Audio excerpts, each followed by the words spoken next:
Andreas, congratulations. Obviously great news that you've got Oscar's services from 2023 onwards. Just relief that kind of the decision's gone your way?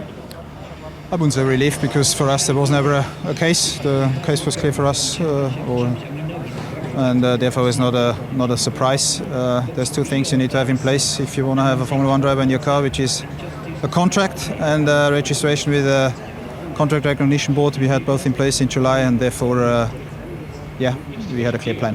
How important was it to just get this decision out of the way so you can start focusing not only on the rest of the season but to try and get Oscar integrated as quickly as possible? Yeah, we're obviously happy now that we could announce Oscar today, and I think that should also be the focus of this news today. We're very happy to have Oscar on board with us next year and to go competing with Lando and Oscar, which is a very strong driver lineup. The reason why we wanted to get Oscar on board is because he has shown in F3 and F2 or his entire career so far that he is something very special, and he has a lot of potential. And at the same time, the way we got to know him, I think is also a personality or character that fits very well into the team, and therefore I'm just happy to know that we can work together with him from next year onwards. Have you had a chance to chat to him since the decision? Yeah, of course.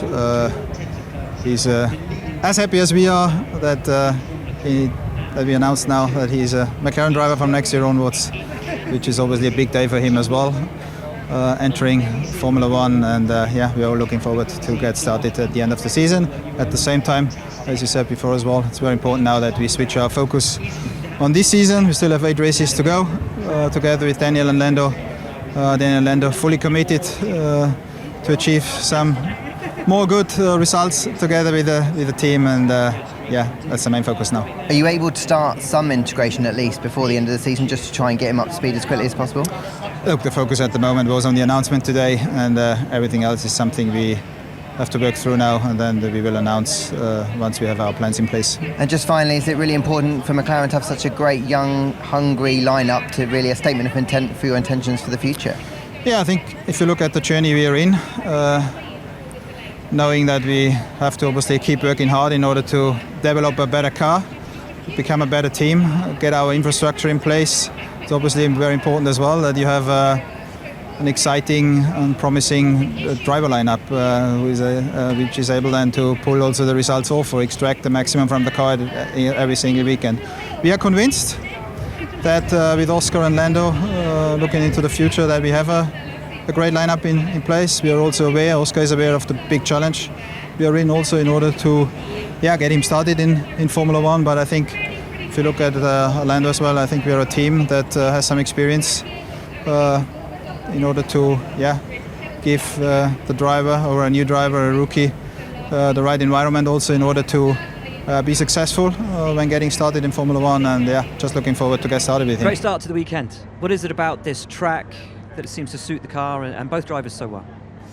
Yeah, definitely a very exciting track. I like this track here. We all like this track here with this special layout, and coming here we expect it to be stronger again, more in line with what we have seen in Hungary with more downforce on the car. And I think we found a good rhythm straight away yesterday with both drivers. And hopefully we can carry this momentum forward into today and into tomorrow, because let's not forget also in Spa on Friday we actually didn't look too bad, but in general, as I said, I think high downforce tracks definitely suit our car more. Excellent stuff. Some good news yesterday for the team, the announcement of Oscar Piastri as your race driver for next year. What is it in particular about Oscar that the team was so keen to bring into the team? Yeah, in the end it's two things why we wanted to get him on board. I think he has shown in his junior career so far, especially with winning F2 and F3 in his first year each time, that he is very talented and that he has a lot of potential. And I think also in terms of character, personality, it's something which is a perfect fit for McLaren, and that's why we wanted to get him on board. We're fully aware, he's fully aware about the big challenge that is ahead of him for any rookie entering Formula 1. It's complex. It's not just about driving quick around the racetracks all over the world. There's a lot of other things involved as well, including giving interviews to you guys. But I think we have a lot of experience in the team, good experience also with Lando, so we will try to prepare him as good as we can, and then I'm confident he can have a great career in Formula 1. There are so many drivers in the McLaren stable at the moment. Obviously, this year you had Daniel, a contract that you guys had to end early. Alex Palou has just recently signed, he said, with Formula One being a goal for him at some point in the future. Patricio O'Ward, Colton Herta has tested for you guys as well. What did Alex have that allowed you to want to immediately place him in the car over any one of those other possibilities? You mean Oscar? Because you said Alex. yeah. What did Oscar have? Sorry, did I say Alex? yeah. No, as I said before, I think what he has shown in F3 and F2 is definitely something which doesn't happen many times. It shows that he's a very special talent. As I said before, this combined with the personality he has, the talks we had, they were so straightforward, and that's why we wanted to get him on board, and we think he has huge potential. One thing that did come out yesterday, obviously, was the timing of when the contract was signed, which was on the 4th of July. We know that after that point, there were lots of comments and statements from the team that you were committed to Daniel's future at McLaren. How do those two things, for those at home who can't quite sort of figure out the timeline, how do those two things tally? Yeah, I think first of all, I guess everyone understands that we don't give a live commentary to the public of, let's say, internal decisions or challenges. We are having in the team. In terms of the contract we signed with Oscar on the 4th of July, I think it's also clear that we don't disclose the details of what actually has been signed there. And in terms of Daniel, as we said last week, we always had an open and transparent dialogue with Daniel of where we both stand in our partnership. But I also want to make it clear that Daniel obviously wasn't involved in any of the discussions or details we were having with any other drivers. That is our business. Another great drive from Alex last time out in Spa, getting the point. How do you keep that momentum rolling into this last third of the season? Well, I think that's a race team, isn't it? A race team wants to deliver the best every single weekend. And we have ups and downs, and we know which racetracks suit us more and others. You know, our car is very sensitive on the wind as well, so but I think it's always good to get the point and to have a race like last week. It's definitely is encouraging the team as if that wouldn't happen. So I think we are in a good mood. The team is in a good mood and we're pushing. The trajectory of the team seems to be very positive at the moment. We're in the midst of silly season, talking drivers. Must be a nice position to be in, to have a choice, to have a number of drivers that you can go to and look at for next year. Yeah, I think we are very comfortable, so we don't have any rush on deciding for a second driver. There's still a lot of good options with different strategies, but we are focused very much on the future. And I think in the situation where we are in, where we are not one of the top teams yet, we can do different driver choices than other teams, so puts us in a quite good position. What are you looking for alongside Alex for next season? Do you want a driver with a lot of Formula One experience? Would you like a driver maybe from outside Formula One who can bring something a little different? There are various options, and this is various strategies, and I think you cannot say which strategy is the stronger one. So it's quite interesting and quite challenging to sort this out and to look what's the right strategy and how and why. So I enjoy that. Is there any timeline on when we might expect an announcement or a decision? No, we haven't put ourselves under the pressure of a timeline. It looked like a pretty good day yesterday for the team. Drivers seem optimistic after practice. Are you optimistic for the rest of the weekend? I wouldn't say it was a fantastic day. I mean, the times were not where we wanted them to be, but we had this year quite a few races when in FP1 and FP2 we were not good, and then we come back on Saturday and we get it right. So let's hope that happens today a little bit later on. Lovely stuff. We are into the sort of driver market part of the season, well into it. You've obviously got Kevin on a long-term contract. What kind of driver do you want alongside him next year? Do you want another young buck, or would you rather have somebody a little bit more like Kevin, someone that complements him in terms of maybe age, experience? I think we need to find someone. That is a difficult thing to do here. Why we haven't decided yet is to find the best driver. How do we bring the team forward again? You know, because what is the best for the team? That is Most important thing, I think we made a lot of progress with the technical team again from where we came last year. So we made steps forward, but we now need to think just what is the best, and we don't really know yet who is the best and what is the best to do. So therefore it takes a little bit longer, and what we want to try to do is not to take the wrong decision, that we regret it then. So it takes a little bit longer, and to find out what do we actually need to make the team go forward, and who is the ideal candidate. And we haven't found out yet, otherwise we would have announced it. Must be a nice situation to be in, though, to know that the team is somewhere that drivers want to come to, given the performance this year, given the trajectory that you guys are on, to have a list of drivers that you can pick and choose from.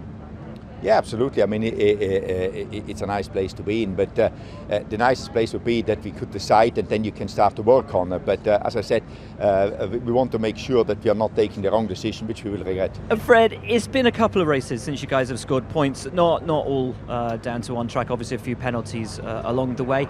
How do you shift that momentum, get back to consistent point scoring?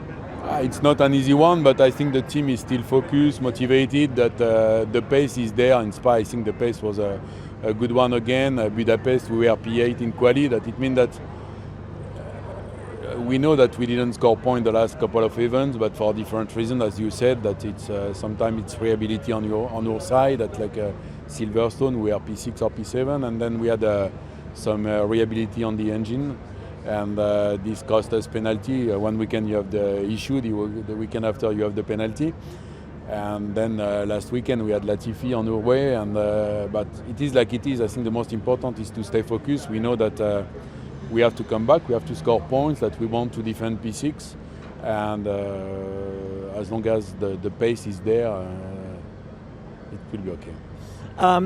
I know you will be focused already on 2023 and the car for next season. Some regulation changes, some small shifts, notably with the floor, with the ride height, but also, of course, with the roll hoop as well. You guys have quite an individual design this season on that. Have you had to substantially change the concept of the car for next year to adapt to these? No, we decided before to do some adjustment, and we will do it.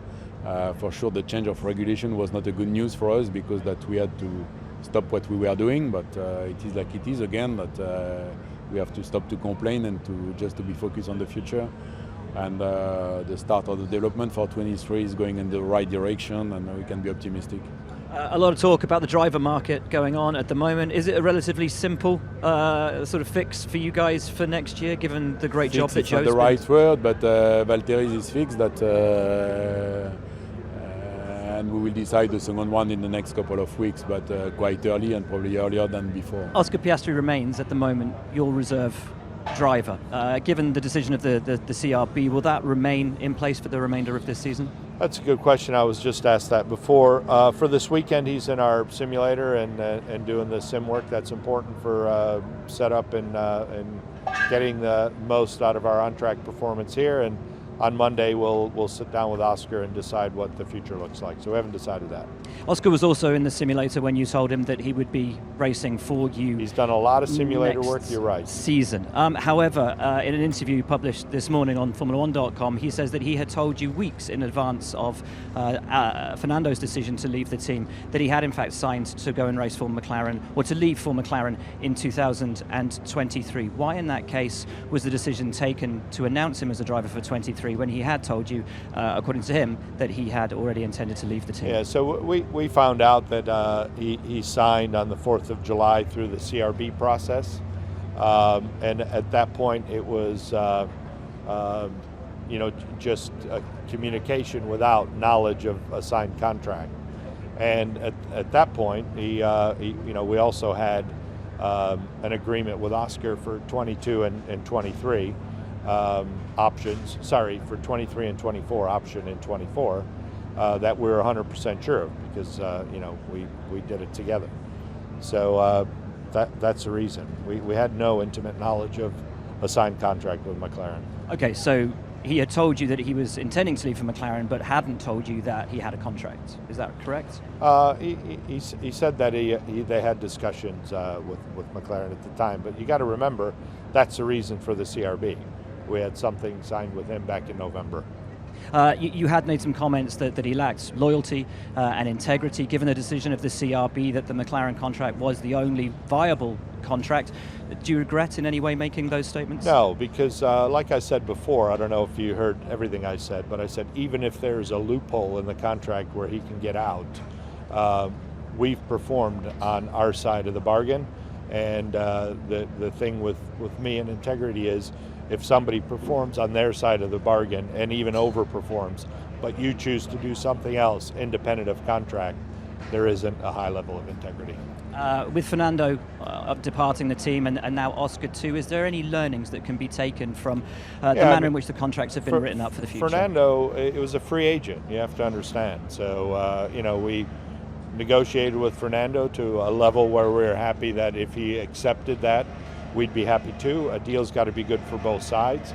And if somebody comes to Fernando with something that is better for the two of them and he goes, that's fair. So that's how it works. Franz, another great race from Pierre last time out. Is it fair though to say this season hasn't quite come up to the expectations that you'd had when the season began in terms of race finishes and the points that you've accumulated in those races? No, Pierre is doing a fantastic job. He started in Spa from the pit lane and finished in the points. And I must say that he did really a very, very competitive, fantastic race. We are very happy with him. There's a lot of talk at the moment that Pierre may go somewhere else next season. I don't want to ask you if that's true or not, because I know that you can't tell me. But if he was to leave, what kind of a driver would you be losing in Pierre? A driver who has a real fantastic relationship to the right-hand pedal, who is fast. And if you were to lose Pierre, do you think there's a driver in the Red Bull Junior program that could come to replace him, or might there be someone from outside? No, this is a decision from Red Bull. And of course, first they will look to the drivers from the young driver pool, and then we will see which decision they take. If